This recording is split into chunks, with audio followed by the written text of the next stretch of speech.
식사 잘하고 그게 힘이 돼서 더 하나님의 말씀을 또 우리 이 시간에 하는 세미나의 내용을 자기의 살로 더 많이 만드시는 역사가 있을 줄 믿습니다. 우리 찬송가 95장 사모님 하나만 더 반주해 주시겠어요? 찬송가 95장을 좀 찬송을 하겠습니다. 우리 옛날에 많이 부르던 찬송이라 그래도 다 아실 걸로 믿고 우리 찬송가 95장 나의 기쁨 나의 소망 되시며 우리 함께 찬양하겠습니다.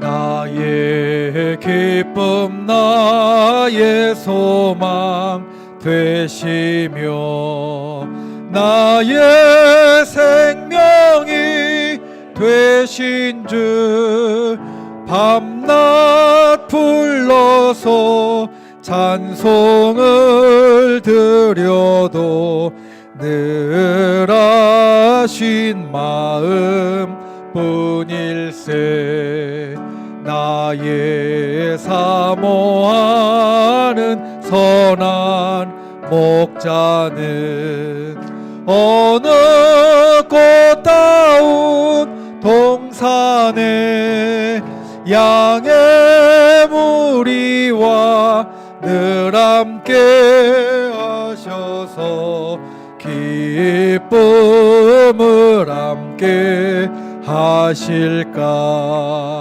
길도 없이 거친 넓은 들에서 갈 길 못 찾아 애쓰며 이리저리로 헤매는 내 모양 저 원수 조롱하도다 주의 자비롭고 화평한 얼굴 모든 천사도 반기며 주의 놀라운 진리의 말씀에 지가 화답하도다 나의 진정 사모하는 예수님 음성조차도 반갑고 나의 생명과 나의 참 소망은 오직 주 예수 뿐일세 아멘. 여러분 어떤 찬송가는 저한테는 어떤 찬송가는 부르면 찬송가를 부를 때 마치 코에서 어떤 냄새가 나는 듯한 느낌이 있습니다. 이 찬송 예전에 88장, 82장 예전 합동 통일 찬송가 82장이었는데 이 찬송을 부르면 저는 약간 좀 쾌쾌한 곰팡이 냄새 같은 게 납니다. 왜냐하면 이 찬송이 우리 제가 지금 섬기는 교회 그 교회에 저희들 지하 성전이 있는데요. 거기가 기도 많이 하는 곳이거든요. 기도 많이 하는 곳인데 우리 권사님들이 그곳에서 기도할 때 이 찬송을 참 많이 부르셨었어요. 그래서 이 찬송을 부르면 그 지하 기도실, 지하 성전의 냄새가 마치 나는 것 같거든요. 그래서 이 찬송 가운데 참 저는 그런 은혜가 있습니다. 어떤 찬송을 부르면 새벽 공기 냄새가 나는 것 같은 찬송이 있고요. 어떤 찬송을 부르면 그 태산을 넘어 험곡에 가도 그 찬송을 부르면 저는 병원 소독약 냄새가 납니다. 왜냐하면 제가 중학교 때 거의 한 달에 2번씩 주일날 예배 끝나고 병원 전도를 갔거든요.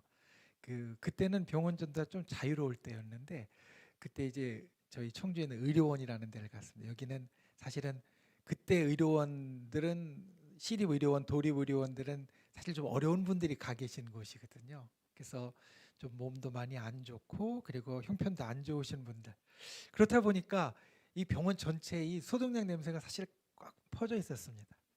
그래서 항상 어린아이였는데도, 중학생이었는데도 문 열고 들어가서 그 찬송 불렀거든요. 대산을 넘어 험곡에 가도 빛 가운데로 걸어가면, 그 찬송 부르고 또 이제 각각 침대에 가서 기도해주고 그리고 얘기 들어주고, 그렇게 주일날 오후를 한 달에 한 2번 정도씩은 제가 이제 그 회장이라 임원들 데리고 우리 학생들 데리고 가서, 그때 선생님들도 안 계셨는데 어떻게 그랬는지는 모르겠어요.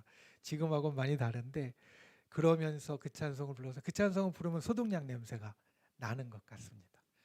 여러분, 우리가 신앙 안에서 갖고 있는 이와 같은 우리의 기억들, 추억들은 굉장히 중요합니다. 왜냐하면 그게 나를 붙잡아주는 힘이 되거든요. 힘이 됩니다.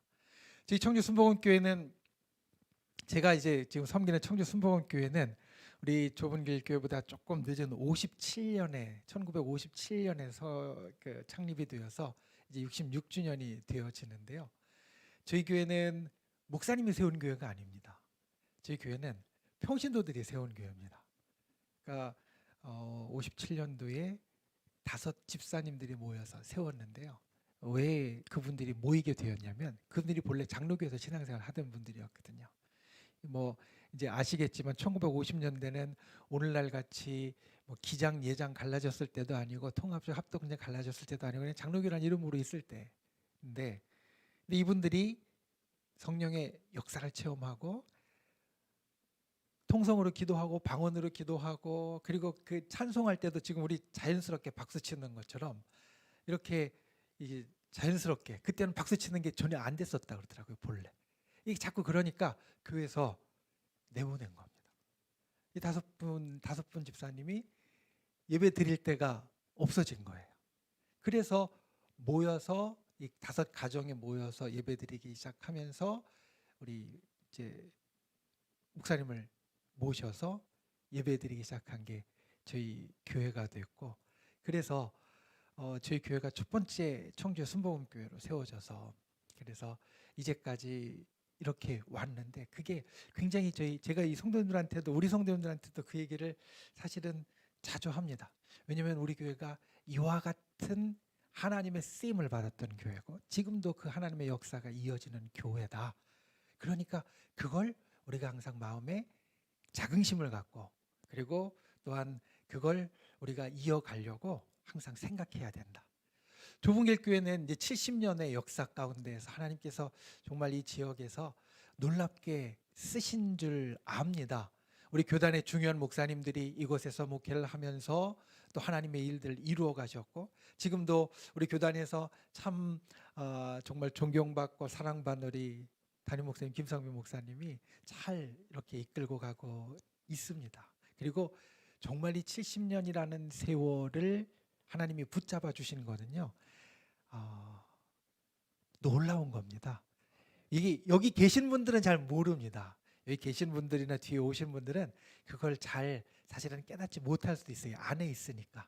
그런데 바깥에서 이 교회들 전체를 돌아보고 또 각 교회에 있는 일들을 살펴보면 이게 예사일이 아니거든요. 여러분들, 우리 좁은 일 교회 성도님들, 특별히 재직들한테는 그 프라이드가 있어야 됩니다. 하나님이 70년을 지켜주신 이 교회에 나를 재직으로 세우셔서 오늘도 하나님의 일을 이끌어 가신다.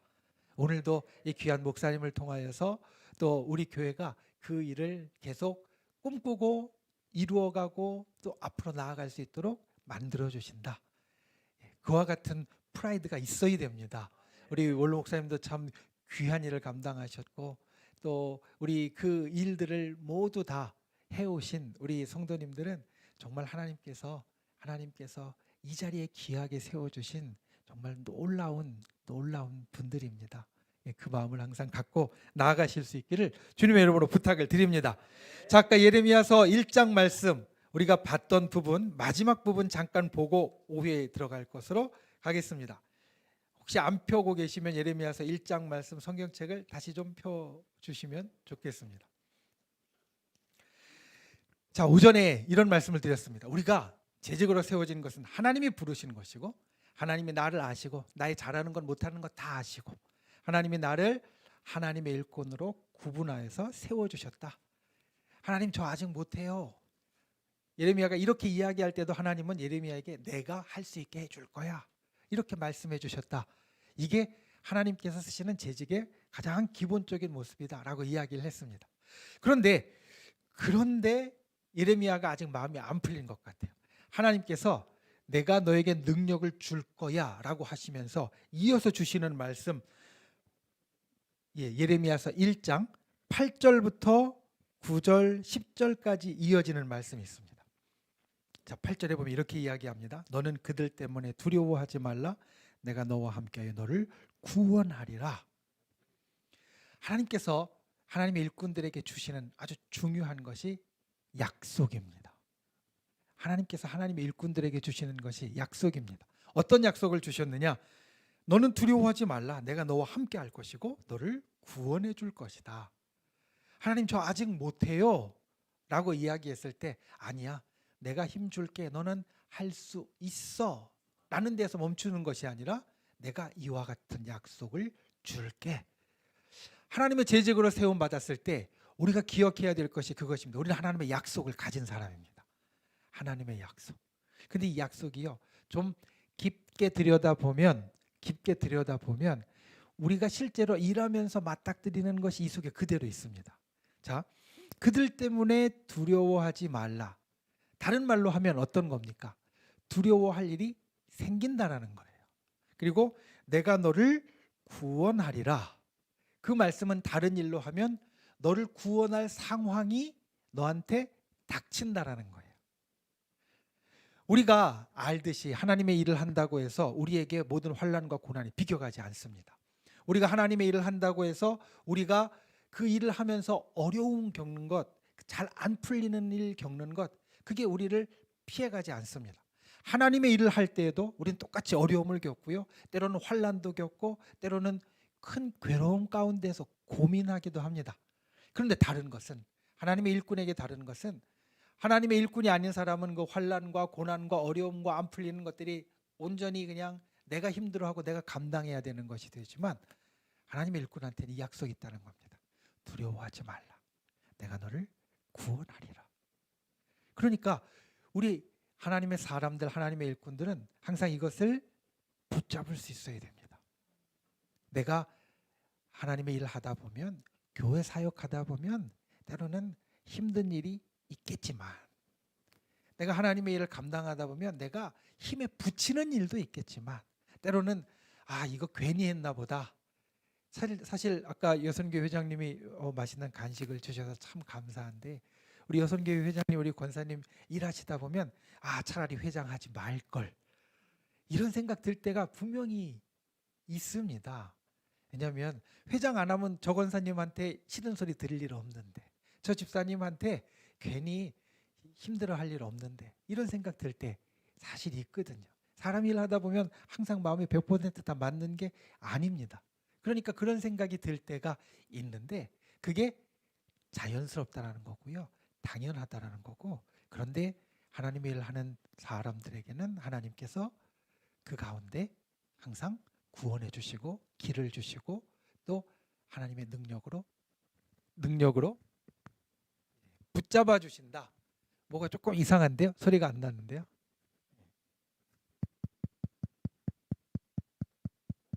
앞에 완전히 없애주셨군요. 배터리는 있습니다. 배터리는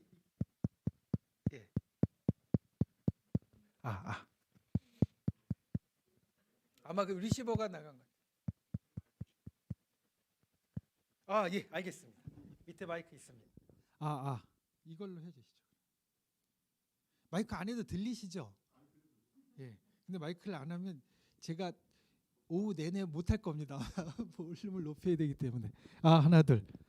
예. 그래서 하나님의 일을 하는 일꾼들에게 정말 마음 가운데 항상 기억해야 될 건, 특별히 힘들수록 기억해야 될 건, 하나님은 일꾼들에게 약속을 주셨다. 재직들에게 약속을 주셨다라는 겁니다. 그리고 나서 한 가지 더 생각할 게 있습니다. 9절 말씀에 보면 이렇게 이야기합니다.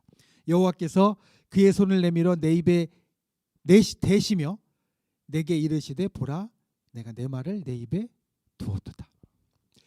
이건 표징입니다. 그러니까 하나님의 일꾼에게는 보면 두 가지가 있어요. 하나는 약속이 있고요. 또 하나는 표징이 주어집니다. 근데 이 표징은 때로는 공식적으로 주어질 때도 있고 또 때로는 나만 알게 주어질 때도 있습니다. 그런데 이게 감사합니다. 그런데 이걸 우리가 항상 기억해야 됩니다. 볼륨 조금 올려주시면 기억해야 됩니다. 자, 여러분 창세기에 보면 아브라함이 이삭을 모리아산에서 제물로 바치는 기사가 있습니다. 거기에 보면 아브라함이 조금도 주저하지 않거든요. 말씀 가운데 모리아산으로 가서 이삭에게 그 제단에 불 피울 장작을 메고 가게 하고 그거 놓고 이삭 올려놓고 칼을 내려치려는 데까지 전혀 주저하지 않습니다. 다른 말로 이야기하면 마치 한번 해본 사람 같이 하거든요. 연습해본 사람 같이. 물론 아브라함의 믿음이 그만큼 아주 강건하여서 그랬을 수는 있습니다. 아브라함의 믿음이 정말 우리보다도 차원이 훨씬 다르게 아주 굳건해서 조금도 주저하지 않고 이삭을 바치려고 했을 수도 있습니다. 그런데 아브라함이 때로는 마음 약한 모습 많이 보이거든요. 아브라함 믿음도 우리의 믿음의 조상으로 아주 든든하지만 때로는 기근이 드니까 애굽으로 내려가서 자기 아내인 사라를 누이라고 이야기하고 이렇게 좀 약한 모습들 보이거든요. 왜 어떻게 그렇게 할 수 있을까 생각을 해보면 그 앞에 아브라함은 사실 비슷한 일을 한번 겪었습니다. 어떤 일을 겪었냐면 바로 이스마엘. 이 소리가 조금 이상하죠. 목사님 그게 얘기해 주세요. 괜찮습니다. 잘 들리시나요? 예, 들리시면은 뒤에서 잘 조정해 주실 겁니다. 이스마엘에게 감사합니다. 이스마엘에게 아주 똑같은 일을 한번 겪었습니다. 어떤 일이냐? 이스마엘 13살 될 때까지 아브라함은 사실은 아주 힘을 들여서 이스마엘을 키웠습니다. 자기 아들로 생각하고 하나님이 주신 아들로 생각하고 키웠어요. 그런데 어느 날 갑자기 하나님이 내보내라고 그러세요. 그러니까 하갈하고 이스마엘을 내보냅니다. 아무리 먹을 것 마실 것 바리바리 싸서 어르신들 하는 말로 바리바리 싸서 보냈어도 며칠 지나면 다 떨어질 겁니다. 광야로 나갔는데. 그러니까 죽을지 모른다는 생각을 하고 내보냈어요. 그런데 어떻게 되죠? 뒤에 후에 소식을 들으니까 소문을 들으니까 하갈과 이스마엘이 힘든 시간이 있었지만 하나님께서 그들에게 마실 것도 주시고 먹을 것도 주셔서 결국은 한 족속을 이루게 하셨다라는 걸 아직 내보낸 지 이제 한 20년밖에 안 됐으니까 아직 족속은 아니었겠죠. 그들이 충분히 훌륭하게 살아가고 있다라는 걸 들었을 겁니다. 아브라함은 그 경험이 있었어요. 하나님이 내보내라고 하실 때 내가 내보내면 광야에서 틀림없이 내 아들 이스마엘이 죽을 텐데 라는 걱정을 하면서 주저하면서 내보냈을 건데 하나님이 살려주셨다라는 걸 경험했거든요. 그러니까 이삭에게도 하나님이 하라고 하시면 그냥 주저하지 않고 할 수 있을 용기가 났다는 겁니다. 여러분 이게 경험 그리고 내가 갖고 있는 징표의 아주 중요함입니다. 여러분들이 신앙생활을 할 때 특별히 재직으로서 일할 때 여러분들이 하나님 앞에 갖고 있는 징표가 하나씩 있었으면 좋겠습니다. 그 징표가 무엇이든지 좋아요. 하나님이 내게 주신 말씀이어도 좋고 또 하나님이 목사님을 통하여서 내게 확실하게 주신 어떤 하나의 도전이어도 좋고요.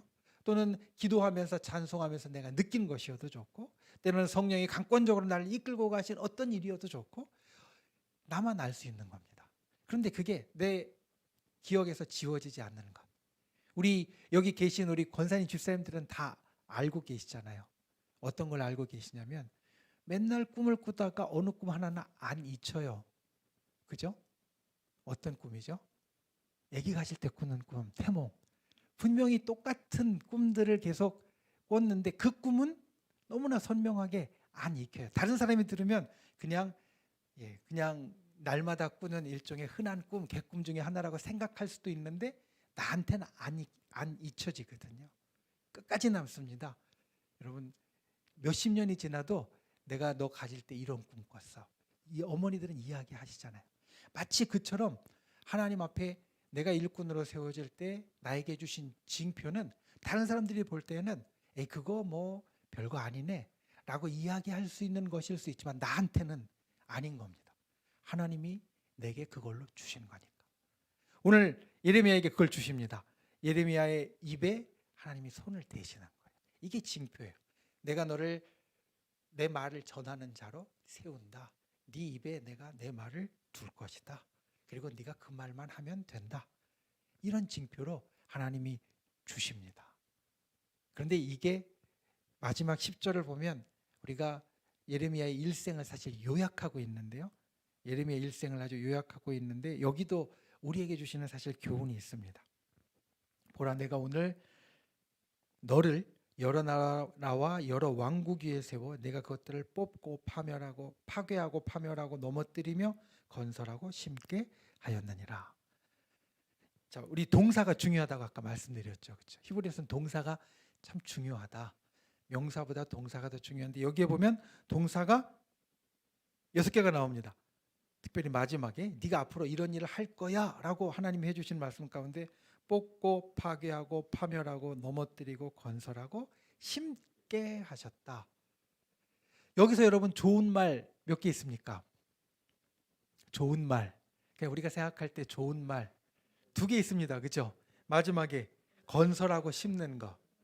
그러면 별로 안 좋은 말 몇 개 있습니까? 이 4개 있습니다. 그렇죠? 뽑고 파괴하고 파멸하고 넘어뜨리고 이런 말 남한테 들으면 사실 기분이 별로 안 좋거든요. 그런데 예레미야가 앞으로 할 사역 가운데 사람들이 좋아할 일, 사람들이 환영할 일, 사람들이 괜찮다라고 기뻐할 일은 2개고 그렇지 않을 일이 4개라는 겁니다. 물론 이게 모든 사람에게 다 그런 것은 아닙니다. 하지만 하나님께서 우리들에게 맡겨주시는 일이요.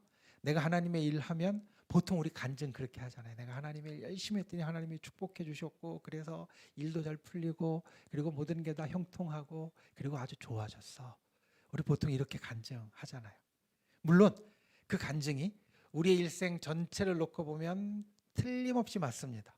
그 전체는 하늘나라까지 놓고 보면 우리가 이 땅에 살 때뿐만 아니라 하늘나라까지 놓고 보면 그 간증이 100% 맞습니다. 하나님 우리를 그렇게 잘 되게 하시는 것이. 근데 이걸 좁혀서 이 땅에 살 때를 보면요. 예레미야처럼 힘들 때도 하나님의 일을 하면서 그 일의 결과로 나를 힘들게 할 때도 분명히 있습니다. 그게 하나님의 일 가운데 포함되어져 있는 거고 그런 일이 있다고 해서 네가 내려놓으면 안 된다라는 겁니다. 그런 일이 있을 때 생각할 건 아까 이야기한 2가지입니다. 약속과 징표. 이게 있어야 우리가 재직으로 어떤 일이 있든 간에 우리 교회 안에 어떤 일이 있든 간에 든든하게 있을 수 있는 겁니다. 제가 우리 재직은 교회 기둥 같다라고 말씀드렸잖아요. 이 기둥이 힘든 일이 있다고 기분 나쁜 일이 있다고 그냥 옆으로 누워버리면 그러면 이 건물은 그냥 흔들리고 무너지는 겁니다. 기둥은 힘든 일이 있어도 이제 이게 건물이고 무생물이니까 추워도 더워도 바람 불고 그리고 비 오고 눈 와도 그냥 그 자리에 있는 것이 당연한 거고 있어야 되는 거지. 그렇다고 해서 피하고 도망가고 또 숨고 그리고 엎드러지는 것은 기둥이 해야 할 일이 아니라는 것. 우리 재직들이 그것을 기억하고 그리고 우리 예레미야처럼 정말로 하나님이 부르신 귀한 분으로 우리가 이 좁은 교회 아름답게 세워져가는 저와 여러분, 특별히 우리 장로님들, 권사님들 그리고 집사님들 다 되시기를 주님의 이름으로 축원을 드립니다. 자, 이제 오후의 말씀을 보겠습니다. 출애굽기 18장 말씀입니다. 출애굽기 18장 13절에서 27절 말씀.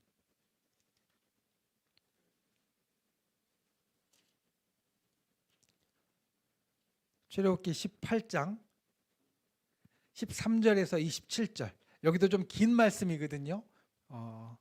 함께 교독하겠습니다. 출애굽기 18장 13절에서 27절 말씀.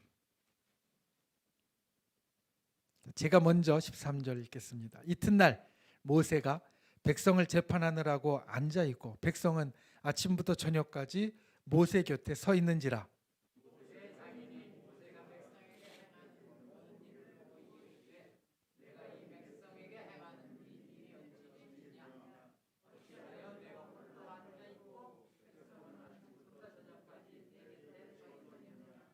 모세가 그의 장인에게 대답하되 백성이 하나님께 물으려고 내게로 옴이라.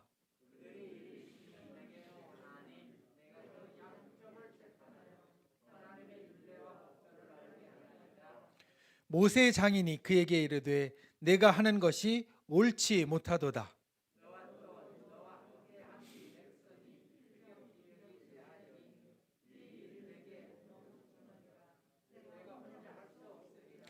이제 내 말을 들으라. 내가 네게 방침을 가르치리니 하나님이 너와 함께 계실지로다. 너는 하나님 앞에서 그 백성을 위하여 그 사건들을 하나님께 가져오며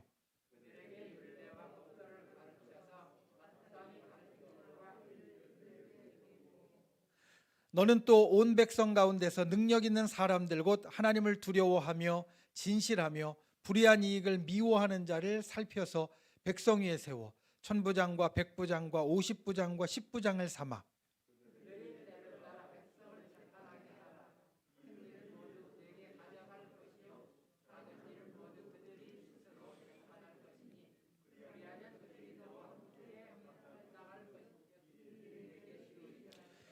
내가 만일 이 일을 하고 하나님께서도 내게 허락하시면 내가 이 일을 감당하고 이 모든 백성도 자기 곳으로 평안히 가리라.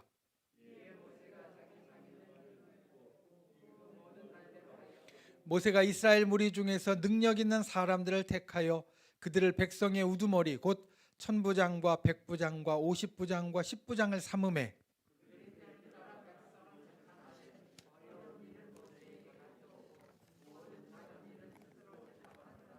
모세가 그의 장인을 보내니 그가 자기 땅으로 가니라. 아멘. 하나 더 말씀 같이 보고서 우리 하겠습니다. 사도행전 6장 1절부터 7절까지 말씀.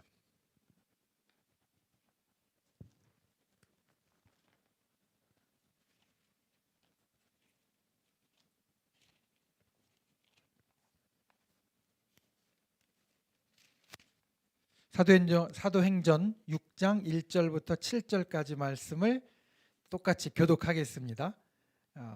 이번에는 우리 성도님들이 먼저, 우리 재직분들이 먼저 읽어보시겠습니다. 시작.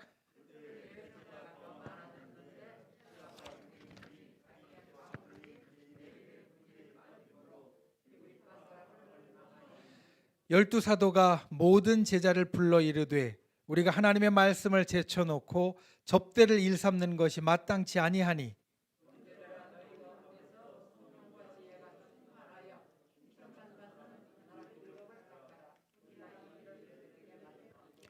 우리는 오로지 기도하는 일과 말씀 사역에 힘쓰리라 하니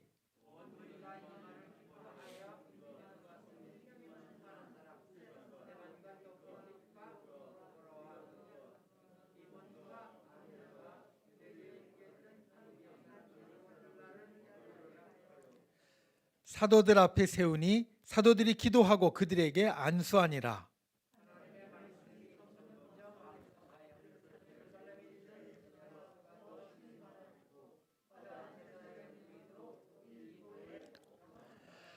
아멘. 자, 오후에 첫 번째 시간에 여러분들에게 나눌 우리 재직 세미나 두 번째 강의 제목은 여러분들이 아마 제가 보니까 엘리베이터에 포스터가 붙어 있더라고요. 예, 거기에 보신 대로 구약과 신약의 일꾼입니다. 오늘 우리가 본 말씀, 출애굽기의 말씀은 구약에서 처음 일꾼을 세우는 것. 거기에 보면 천부장, 그 다음에 백부장, 그 다음에 50부장, 10부장 이렇게 나오죠. 처음에 일꾼을 세우는 것을 이야기를 해주고, 그 다음에 오늘 또 두 번째로 본, 요 후에 두 번째로 본 사도행전 6장 말씀은 초대교회의 첫 번째로 일꾼을 세우는 것, 이것을 우리들에게 보여주고 있습니다. 이 둘을 통하여서 교회의 일꾼, 사명자 또는 하나님이 쓰시는 사람인 재직들이 어떻게 세워지고 또 무엇을 감당했는가, 하나님께서 무엇을 감당하게 하셨고 성경이 그것을 우리들에게 일러주는가, 그것을 알 수 있습니다. 첫 번째로 우리가 기억해야 될 것은, 여러분,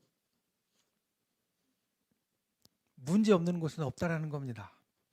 흔히 우리는 교회를 생각할 때 교회는 그래도 하나님 믿는 사람들이 모인 곳이고, 그리고 하나님께서 이끌고 가시고 하나님께서 역사하시는 곳이니까 교회는 모든 게 다 좋아야 돼. 우리는 이렇게 사실 많이 생각하거든요. 그래서 교회에 뭔가 부족한 게 있고 교회에 뭔가 좀 내 생각과 다르게 가는 게 있으면 그것들을 불편하게 여기고, 그것들 때문에 본인도 시험이 들기도 하지만 다른 사람을 시험에 들게 하기도 합니다. 그런데 교회는 문제가 없는 것이 아닙니다. 출애굽기와 사도행전에 오늘 이 두 그룹은 출애굽기에 나오는 이스라엘 백성과 그 다음에 사도행전에 나오는 초대교회, 특별히 사실 여기 예루살렘 교회죠. 이 둘 다 아주 중요한 공동체였습니다. 출애굽기에 나오는 이 공동체는 첫 번째로 만들어진 하나님의 백성 공동체 이스라엘 민족입니다. 여러분 생각해 보십시오. 이전에는 이스라엘 민족이 사실은 존재하지 않았습니다. 아브라함과 이삭과 야곱과 요셉의 자손들이 애굽으로 내려가서 거기서 살았어요. 그렇죠? 그때까지는 잘해야 그 족속 친족들입니다. 그렇죠? 아브라함의 자손 가문들이에요.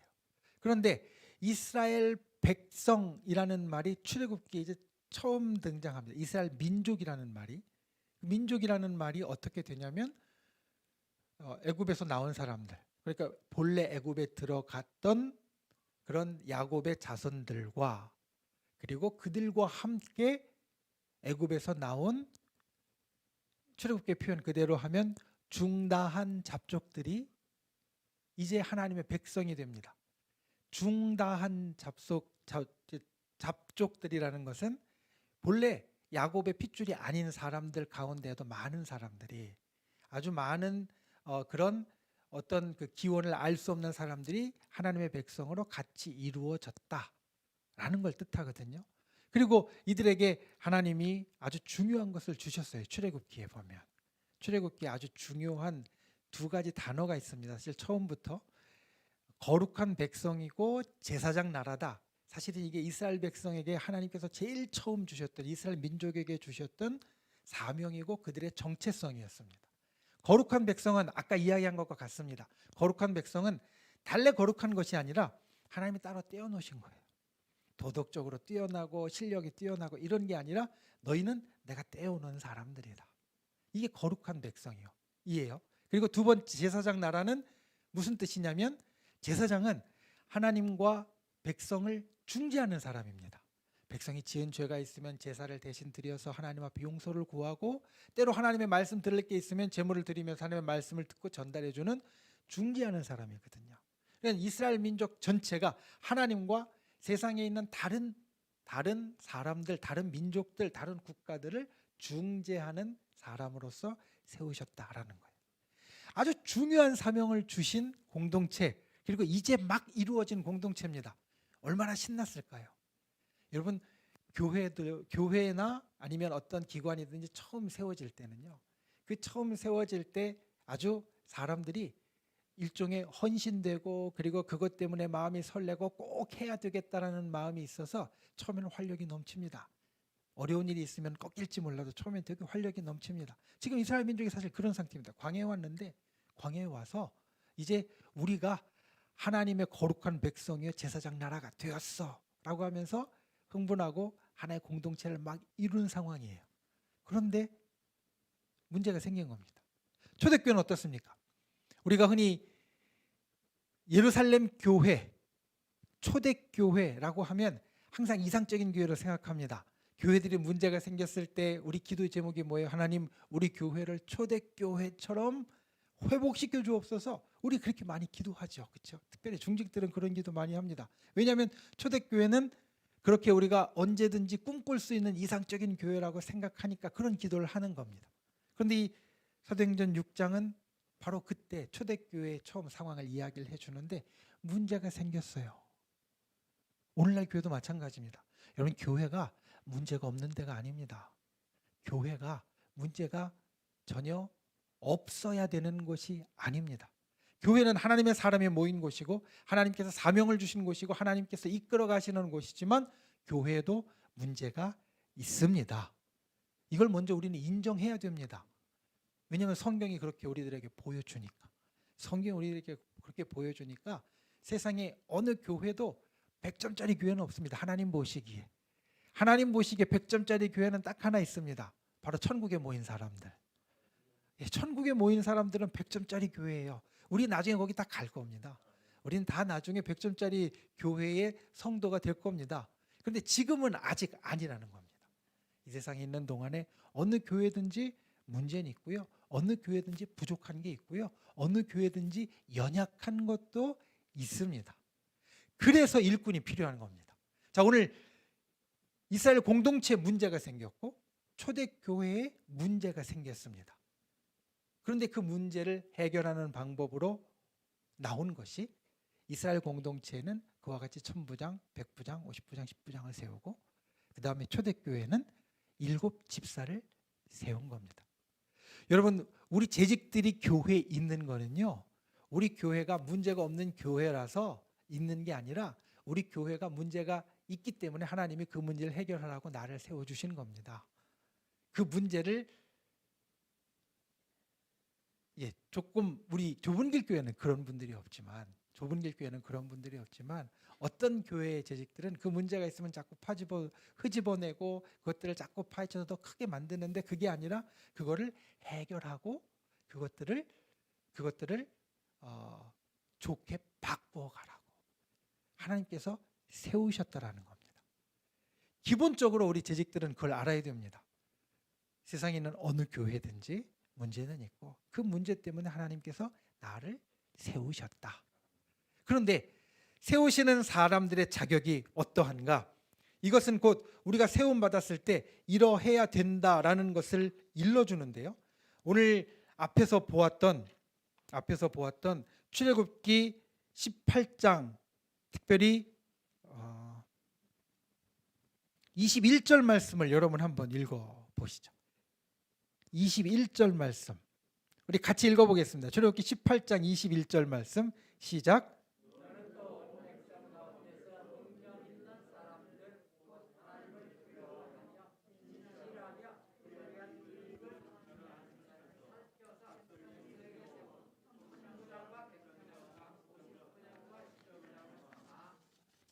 네, 자 여기에 보면 능력 있는 사람을 세웠다 이렇게 말합니다.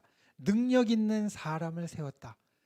여러분, 하나님의 일꾼은 능력 있는 사람이어야 세워집니다. 그런데 그 능력이 우리가 생각하는 것과는 조금 다릅니다. 이걸 우리가 알아야 됩니다. 하나님 앞에 하나님의 일꾼으로 재직으로 능력 있는 사람은 어떤 사람이냐? 여기 있는 대로 제가 하나님을 두려워하며 진실하며 불의한 이익을 미워하는 자 이렇게 나옵니다. 그러니까 능력 있는 사람은 여기 세 가지를 이야기를 하는데요. 하나님을 두려워하며 하나님과의 관계가 바로 서 있는 자. 그리고 나서 또 뭐였죠? 진실하며 사람과의 관계가 바로 서 있는 자. 그리고 세 번째로 불의한 이익을 미워하는 자, 물질과의 관계가 바로 서 있는 자가 능력 있는 자다라고 이야기를 한다라는 겁니다. 우리는 보통 교회가 이제 일꾼을 세울 때 능력 있는 사람을 세워간다라고 할 때 이 사람이 사회적으로 잘 나가고 그 다음에 재력도 있고 그리고 무언가 추진력도 있고 힘도 있고 이런 부분을 흔히 능력이 있다라고 생각하기가 쉽습니다. 보통 그렇게 생각합니다. 보통 그렇게 생각합니다. 또 그게 완전히 틀린 것도 아닙니다. 우리가 능력 있는 사람이 더욱더 힘있게 일할 수 있는 것들을 경험상 알고 있으니까. 그러니까 능력 있는 사람들이 세움 받기를 우리는 바랍니다. 그런데 오늘 구약의 일꾼을 세울 때 보니까 능력 있는 사람, 정말 하나님의 일을 힘있게 할 수 있는 사람은 어떤 사람이냐? 하나님과의 관계가 바로 서 있고 사람과의 관계가 바로 서 있고 물질과의 관계가 바로 서 있는 사람이라는 겁니다. 우리가 하나님의 일꾼이 됐을 때 이게 꼭 필요하다는 걸 기억해야 됩니다. 첫 번째, 하나님을 두려워하는 자. 무엇보다 누구보다 하나님을 두려워하는 사람이 하나님의 일꾼의 자격의 가장 첫 번째입니다. 우리가 어떤 사람은 보면 저 사람한테 하나님이 진짜 계시기는 한가? 라고 생각되는 분들이 아주 드물지만 있습니다. 하는 행동이나 말하는 것이나 다른 걸 보면 저분이 집사님은 맞는 것 같은데 집사님이라고 우리가 부르고 분명 우리 교회 집사님인데 하나님을 두려워하는 분이 맞나? 이런 생각을 갖게 될 때가 있습니다. 특별히 믿음의 공동체, 우리는 믿음의 공동체입니다. 제가 우리 장로님들한테 그런 이야기를 하거든요. 우리 장로님들한테. 여러분들은 교회의 장로님입니다. 그러면 장로님들에게 성도님들이 제일 기대하는 건 뭐냐? 저 장로님이 돈이 많고 저 장로님이 사회적으로 지위가 높고 저 장로님이 뭐 좋은 차 타고 다니고 그 다음에 뭐 회의 때 이럴 때 큰 소리 치고 말하는 게 논리적으로 맞고 이런 걸 기대하겠느냐?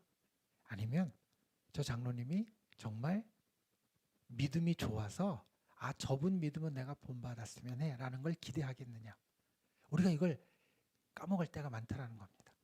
여러분, 교회 장로님, 권사님, 안수 집사님, 집사님들은 다른 걸로는 사실 존경 안 받아도 괜찮습니다. 근데 하나로는 존경받아야 됩니다. 그분 신앙은 내가 본받아야지. 그분 신앙은 본받아야지. 장로님인데 아주 집안 형편이 어려울 수 있어요. 아주 힘들 수 있어요. 근데 우리가 그분 집이 잘 산다고 해서 존경하는 거 아니거든요. 그 장로님 우리가 왜 존경하느냐? 그분 신앙이, 그분 믿음이, 그분이 하나님과 보내시는 것이 정말 좋으니까.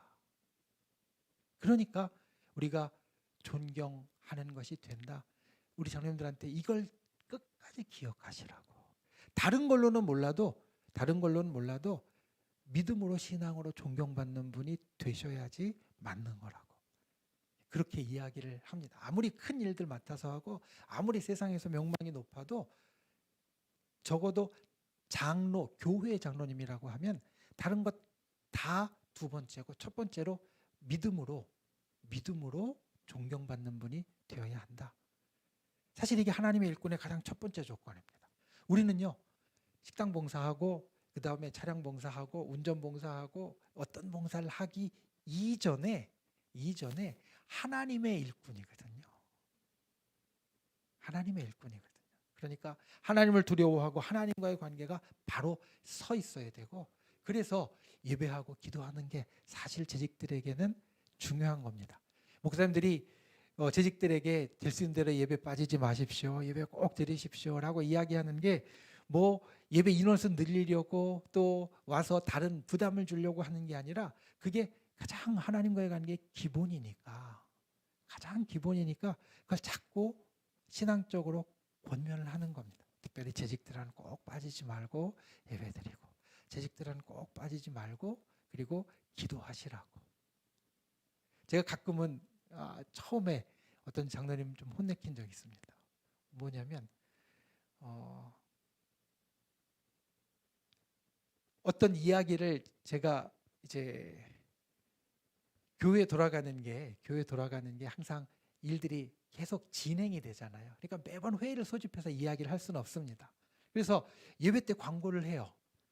이번에 이런 일이 있어서 우리 교회가 어느 곳을 이렇게 좀 돕게 되었습니다. 특별히 어떤 한 분이 아주 귀하게 그 헌금을 해주셔서, 특별 헌금을 해주셔서 어떤 지역에 우리 몇 천만 원을 돕게 되었습니다.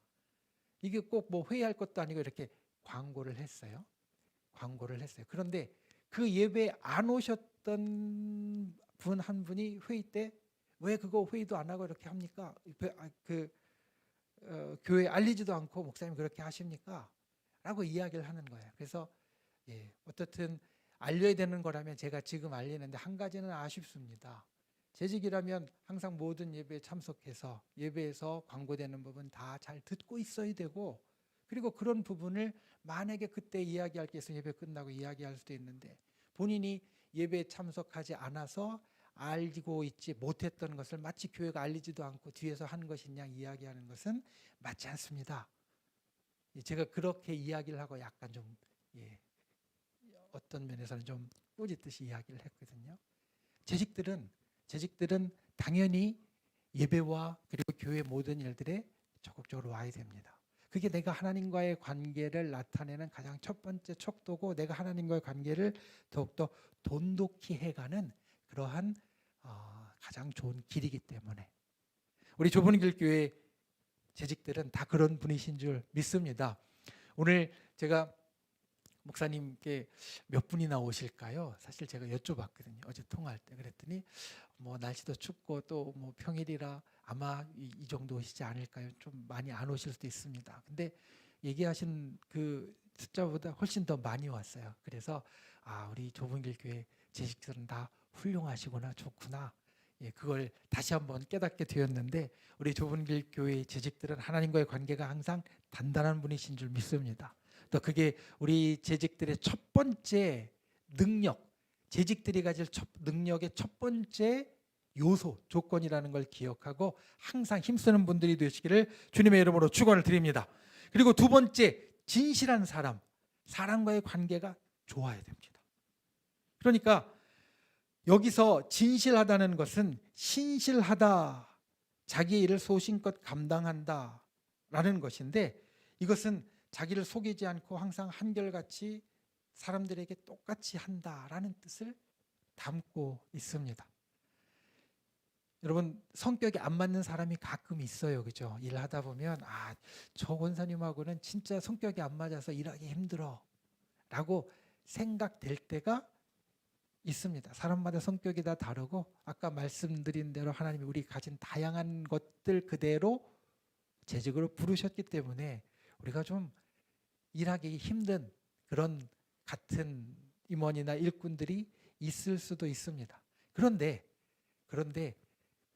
항상 한결같으면요, 그러면 예측이 되고 그것들을 맞춰서 조정할 수 있습니다.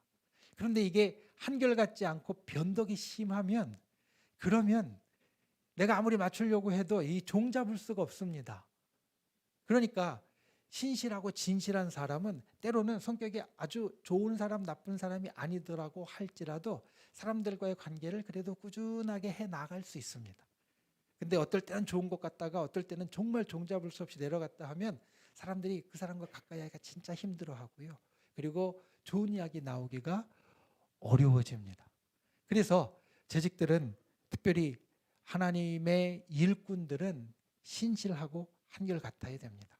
내 성격이 본래 좀 모날 수도 있어요. 그런 분이 있습니다. 모두가 다 둥글둥글하고 좋은 건 아니잖아요. 그런데 그 모난 것들도 그냥 그렇게 계속 나아가면 우리 서로 맞춰서 같이 하는 법을 알게 되어지거든요. 사람과의 관계가 그렇게 한결같이 나아갈 수 있어야 한다. 그런데 좋게 보면 특별히 리더는 사실 모난 게 있으면 조금씩 깎아가야 됩니다. 그래야 사람이 옆에 모입니다. 사람과의 관계가 항상 한결같고 좋아야 한다. 이게 리더의 두 번째 조건이고요. 우리가 하나님의 일꾼이라고 해서 하나님과의 관계만 좋다고 만사 해결되는 게 아니라는 걸, 특별히 하나님의 일꾼으로서, 재직으로서 아니라는 걸 오늘 본문은 우리들에게 이야기를 해줍니다. 하나님의 일꾼은 사람들하고도 좋으려고 노력해야 됩니다. 우리 좁은 길 교회 재직들은 서로 그와 같이 함께 어우러져 갈 수 있는 그러한 사랑의 은혜가 있기를 주님의 이름으로 부탁을 드립니다. 세 번째가 특별히 중요합니다. 뇌물 등 부정직한 소득을 미워하는 사람, 불이한 이익을 미워하는 사람. 즉 이게 물질관입니다. 물질관에도 정직한 사람이 되어야 한다라는 겁니다. 여러분 때로는 우리가 하나님과 아주 가까운 사람들 가운데에도 이 물질 때문에 넘어지는 사람들이 있습니다. 여러분 이 물질관은요 굉장히 중요합니다. 하나님의 사람에게. 그리고 하나님이 그걸 절대로 외면하지 않으십니다. 성경에 보면 여러분 구약에 보면 은이라고 이야기하는 게 많이 나오죠. 그렇죠? 은을 달아주고 은을 내어주고 뭐 이런 표현들이 많이 나오죠. 거기에 은은 우리가 귀금속으로서의 은도 되지만 사실은 은화 그리고 당시에 이스라엘은 이 은을 무게를 달아서 돈으로 썼기 때문에 우리말로 지금 우리가 쓰는 말로 바꾸면 돈으로 바꾸어도 의미가 전혀 이상하지 않습니다. 다 통하는 겁니다. 성경에 은이라고 나오는 많은 단어가 사실 돈이고요. 그 다음에 예수님도 오셔서 재물과 돈에 대해서 상당히 많은 부분 예화를 들 때에도 교훈을 하실 때에도 그리고 성경을 풀어주실 때에도 이야기해 주셨고요. 성경은 돈에 대한 이야기가 사실 굉장히 많이 나옵니다. 왜냐하면 하나님은 우리의 삶을 알고 계신데 이 땅을 살아가는 우리의 삶에 재물이 정말 크게 영향을 미치고 있다는 것을 아시기 때문에 그렇습니다. 우리가 하나님의 사람으로 영적인 사람이지만 영적인 것만 갖고 이 땅을 살 수 있는 사람이 아니라는 걸 하나님은 너무나 잘 알고 계십니다. 그리고 때로는 영적인 것보다 더 크게 이 땅의 돈이 재물이 우리에게 영향을 미친다는 걸 너무나 잘 알고 계십니다. 그래서 성경에는 돈에 대한 이야기가 굉장히 많습니다. 직접적인 교훈에도 그리고 우리가 세상의 일을 깨닫게 하는 비유나 다른 말씀에도 돈에 대한 것이 굉장히 많습니다. 소중한 것을 잃어버렸다고 했을 때 예수님 비유의 말씀 가운데도 드라크마를 잃어버렸다라고 이야기를 하시잖아요. 드라크마를 잃어버린 그 여인의 비유에서 그 드라크마는 아주 소중한 걸 뜻하는 거거든요. 자기가 갖고 있는 아주 소중한 것. 근데 그걸 소중한 걸 돈을 비유를 들어서 이야기를 하시는 것은 그게 우리에게 어떤 의미가 있는지 다 아시기 때문에 그래요. 근데 여기에서 넘어지는 사람이 참 많습니다. 제가 이제 신학을 공부할 때, 신학 대학원을 공부할 때 90년대 초반에 한국 교계에 좀 큰 일이 있었습니다. 어떤 일이 있었냐면 성경 때문에 난리가 났습니다. 성경이 그때 우리는 개역 성경을 썼었잖아요. 개역. 여러분 개역은 왜 개역인지 아시나요? 개역보다 전에 있던 거 뭐라 그러죠? 개역보다 전에 있던 거 구역이라고 합니다. 구역. 그런데 개역은 사실 그 구역을 한번 개정한 거예요. 그 개역의 개자가 고칠 개자거든요. 한번 번역을 바꾼 거예요. 그리고 나서 개역 개정은 다시 그 개역을 바꾼 걸 다시 한번 개정한 거예요. 이름이 그렇게 붙여져 있습니다. 개역 전에는 그래서 그냥 역이라고 안 하고 구역이라고 합니다. 개역 성경이 번역된 게 50년대 후반입니다. 50년대 후반인데 이게 당시의 법으로 하면 지금은 이 저작권이 굉장히 이제 이 기한이 길어졌어요. 얼마 전에 저희 교회의 구창모 송골매 하시는 구창모 집사님이 간증을 오셨었는데 그분이 뭐라고 이야기를 하시냐면 요즘도 자기가 그 저작권료 수입을 계속 받는다는 거예요. 옛날에 그 송골매 때 불렀던 노래 벌써 거의 50년 됐죠. 70년대 후반 뭐 80년대 초반이니까 40년 50년 전에 그걸 사람들이 노래방에서 부르거나 방송에서 내보내거나 이러면 저작권료가 계속 온다 그러고요. 그게 생각보다 많더라고요. 웬만한 사람 뭐 한 달 월급 훨씬 이상입니다. 근데 더 놀라운 건 그게 자기가 죽고 나서 70년까지 나온대요. 자기가 죽고서 사후 70년까지 지금 법적으로 보장이 된다는 거예요. 자기 거기 아들이 하나 있는데 그 아들한테 아들은 사실 그 소득이 평생 동안 보장된 겁니다. 거의 뭐 죽고 70년이니까 이게 이제 저작권법 때문에 이 개정되어서 이게 바뀐 건데요. 그 당시에 90년대 초반에 저작권법은 40년이었습니다. 출판물의 저작권이 40년이었거든요. 그러니까 50년대 중반 후반에 이제 이 번역되어진 개역이 저작권이 이제 다 없어질 때가 된 거예요. 저작권이 없어지면 누구든지 그냥 다 쓸 수 있는 거고요. 그리고 누구든지 자유롭게 이걸 그냥 아무 그 사용료 안 내고 그리고 자기 마음대로 바꿔 쓸 수 있는 겁니다. 그래서 여러분 참 죄송한 얘기지만 지금도 이단들은 개역을 그냥 씁니다. 이단들은 개역을 그냥 씁니다. 몇 가지 이유가 있습니다. 그들이 교리를 만들어낼 때 개역에 있는 단어들 갖고 교리를 만들어낸 게 제일 크고요. 또 하나는 개역은 이제 그렇게 저작권이 끝났기 때문에 성서공회의 승인이 없어 자기들 마음대로 그냥 찍어낼 수 있어요. 그러니까 이단들은 지금도 개역을 계속 씁니다. 근데 이게 끝날 때가 되니까 이제 개역의 표현들이 굉장히 오래되기도 했지만 또 여러 가지 이제 교계의 일들 때문에 이게 성경을 새롭게 번역해야 되겠다라는 필요가 있었고 이게 80년대부터 계속 추진이 된 겁니다. 그런데 90년대 초반에 번역을 해서 내놨어요.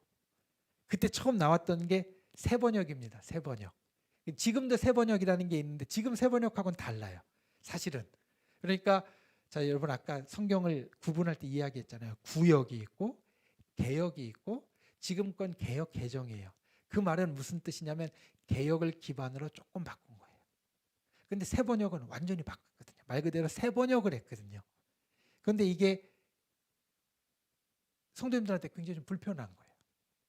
아주 익숙하게 우리가 외우는 요절들 그 다음에 익숙하고 은혜 받았던 구절들이 완전히 새롭게 바뀌니까 성도님들이 굉장히 불편하잖아요. 교회에서도 불편하고 난리가 났어요. 그리고 또 여러 가지 이유로 이 번역할 때 좀 쉽게 이해하도록 번역하자. 마치 현대인 성경 같이 쉽게 이해하도록 번역하자라고 해서 성경의 어떤 그 권위나 경건성이 떨어진다 막 이렇게 난리가 났어요. 그래서 이거를 내고서 몇 달 만에 그런 큰 반발에 부딪혀서 이걸 다 회수했습니다. 저는 제 목양실에 그때 나왔던 새번역이 있거든요. 근데 이 새번역 성경 갖고 있는 사람이 상대적으로 굉장히 적습니다. 말씀드린 대로 그때 다 회수했습니다. 이미 팔린 건 어쩔 수 없지만 이미 성경을 구입한 사람은 어쩔 수 없지만 이게 아닌 사람들은 다 회수해서 다 그냥 폐기했거든요. 그러니까 성경이 갑자기 이제 이 문제가 생긴 거예요. 성서공회에 사실은 문제가 있습니다. 성서공회 문제가 있는데 그래도 성서공회는 우리가 좀 믿고 좀 사랑해 줘야 되는 기관입니다. 왜냐하면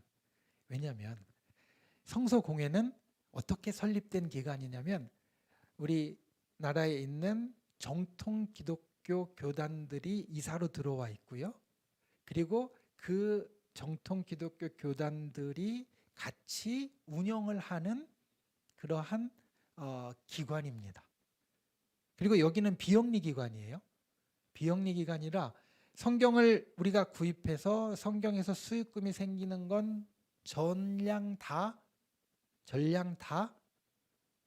선교하는 데나 아니면 이런 데다 사용합니다. 지금 우리가 성경책 보내기 운동 많이 하죠. 우리가 구입해서 선교제 성경책 보내기 하죠. 그런데 그것보다도 지금 제가 알기로 전 세계에서 성경을 가장 많이 선교지에 보내는 기관이 대한성서공회로 제가 알고 있습니다. 대한성서공회가 선교지에 성경을 제일 많이 보냅니다. 거기에는 우리말 성경뿐만이 아니라 그 각지에 이제 돼 있는 성경까지도 다 보내거든요. 그러니까 성서공회는 사실은 영리 이익을 돈 벌려는 기관이 아니에요. 돈 벌려는 기관이 아니라 이 성경을 번역하고 성도들의 어떤 그런 신앙을 돌봐주고 그리고 거기에서 나온 걸로 선교를 위해서 쓰고 교회를 위해서 쓰고, 그리고 지금도 저 분당에 가면 성서공회 건물이 있고요. 성서공회 자료실이 있습니다. 성서공회 자료실이 제가 구약을 연구하는 그런 이제 목사지만 학자지만 우리나라에 성경 관련된 자료는 거기가 제일 많습니다. 성경 관련된 자료들은 뭐 책들부터 시작해서 간행물들이나 저 인터넷 자료, 그러니까 온라인 자료, 전자 자료까지 거기가 제일 많습니다. 그래서 그런 것들을 사실은 진행을 하거든요. 그러니까 성서공회 난리가 난 거예요. 성서공회가 그와 같이 선교하고 이러는 데다 사용을 해야 되는데, 그런데 성경이 이제 끝나게 되어지니까, 법적으로 보호받는 기간이 끝나게 되어지니까, 그래서 여러 가지 일들이 그때 사실 생겼습니다. 여러 가지 일들이 생기고 결국은 우리가 개역개정을 이제 쓰고 있고, 지금 여러분 아마 성경에 관심 있는 분들은 아시겠지만 작년에 성서공회에서 15년 후에 지금 개역개정에 다시 개정판을 내겠다라고 하고 작년부터 이제 작업에 들어갔습니다. 그래서 저도 준비하는 미팅에 한 번 정도 참석을 했거든요. 예, 준비하는 미팅에 한 번 정도 참석을 했고 여러 가지 좀 조언들을 했습니다. 조언들을 했는데 이게 왜 이 이야기를 하냐면, 그때 혼란스러울 때 조금 사실 있으면 안 되는 일들이 사실 드러났어요. 어떤 일들이냐면, 이 목사님들 가운데 좀 처음에는 어떤 다른 본인의 어떤 열심으로 시작을 했겠지만 결국은 나중에 이걸 뜯어보면 결국은 돈으로 귀결될 만한 일들이 일어났어요. 그러니까 어떤 말씀이냐면, 자, 아까 이야기 드렸잖아요. 이 개역 성경, 개역 개정 성경은 우리가 성경을 살 때마다 거기에서 나오는 수익금은 전량 다 성서공회로 들어가서 선교하는 데나 그렇게 성경을 연구하는 데 다 쓰인다라고 했잖아요. 근데 일반 출판사에서 그걸 쓰는 건 아닙니다. 출판사가 갖고요. 출판사의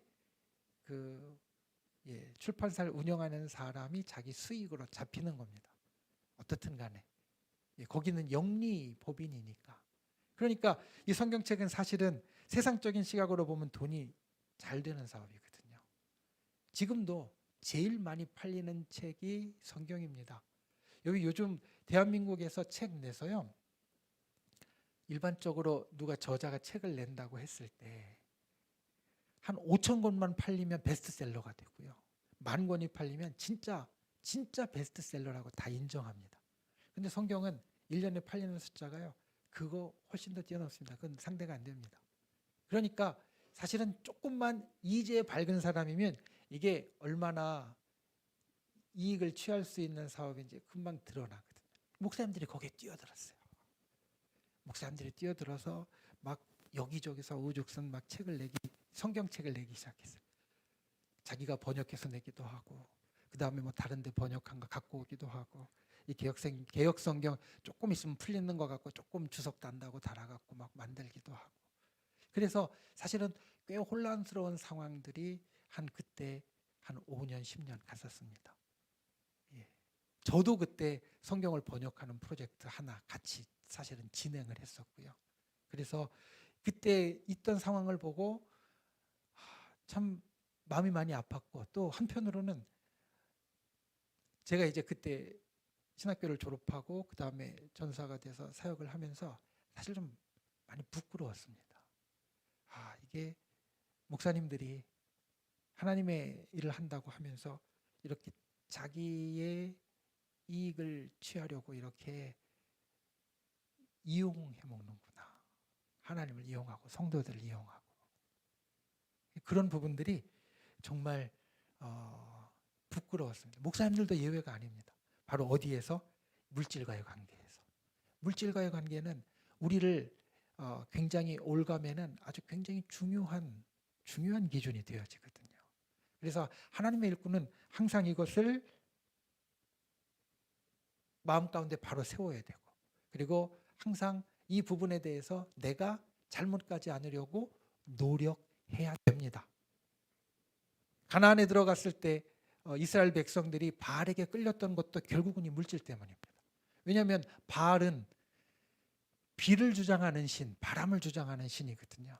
그러니까 그 전까지 목축을 하던 이스라엘 백성이 가나안 땅에 들어가서 농사를 지으려다 보니까 비가 와야지 농사를 짓는데 비를 주장하는 건 바알 신이라고 하니까 바알 신이 우리를 잘 봐줘야 내가 먹고 살고 부자가 되겠구나 라는 생각을 했던 겁니다. 그래서 그들이 바알 숭배에 계속해서 왔다 갔다 빠질 수밖에 없었던 것이 결국은 이것 때문입니다. 하나님과의 관계에 문제가 생겼던 것도 물질 때문에 문제가 생겼던 거거든요. 그래서 우리가 하나님의 일을 할 때 특별히 이 부분을 정말 잘 기억해야 됩니다. 물질과의 관계가 바로 세워지려고 항상 노력해야 되고 이 물질과의 관계 때문에 하나님과의 관계가 깨어지지 않는 자가 되어야 한다. 특별히 우리 재직들은. 이게 쉽지 않은 일이지만 첫 번째 하나님의 일꾼을 세울 때 모세 때에 이스라엘 백성 가운데 첫 번째 하나님의 일꾼을 세울 때 이 세 가지 조건이 있었다. 하나님과의 관계가 바르게 있어야 하고 사람과의 관계가 바르게 있어야 하고 그다음에 물질과의 관계가 바르게 있어야 했다. 이것을 기억해서 우리 좁은 길 교회 재직들은 정말 하나님 앞에 처음 부르실 때나 또 마지막에 하나님께서 부르실 때나 항상 내가 재직으로서의 이 자격을 갖추려고 노력했습니다. 힘썼습니다. 하나님과의 관계를 항상 바르게 하려고 했고 사람과의 관계도 항상 잘 하려고 했고 물질과의 관계도 항상 바르게 세우려고 노력했습니다. 이렇게 이야기할 수 있는 귀한 분들이 되실 수 있기를 주님의 이름으로 부탁을 드립니다. 기도하겠습니다. 귀하신 아버지 하나님, 우리 두 번째 시간에 구약에 하나님의 일꾼들을 세우는 원칙을 보았습니다. 하나님을 두려워하고 진실하고 불의한 이익을 미워하는 사람, 우리가 하나님과의 관계가 바로 세워져야 하나님의 일꾼이고 또 사람과의 관계가 바로 세워져야 하나님의 일꾼이고 물질과의 관계가 바로 세워져야 하나님의 일꾼이라는 것을 기억하여서 우리 좁은 길 교회 모든 재직분들이 그와 같이 하나님이 칭찬하시는 주의 일꾼이 되도록 붙잡아 주시옵소서. 예수님의 이름으로 간절히 기도하옵나이다. 아멘.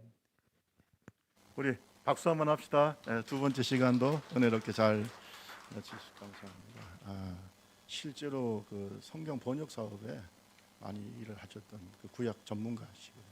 그래서 이렇게 하시고 또 뭐 혹시 궁금한 거 있으면 쉬는 시간에 말씀해 주시면 여러분 아마 대답도 좀 해주시고 할 겁니다. 지금부터 30분까지 쉬시고 브레이크 타임 쉬는 시간 갖도록 하겠습니다. 차도 드시고 커피도 드시고 또 우리 강성 목사님 좀 쉬시고 이렇게 하도록 하겠습니다. 정확하게 30분에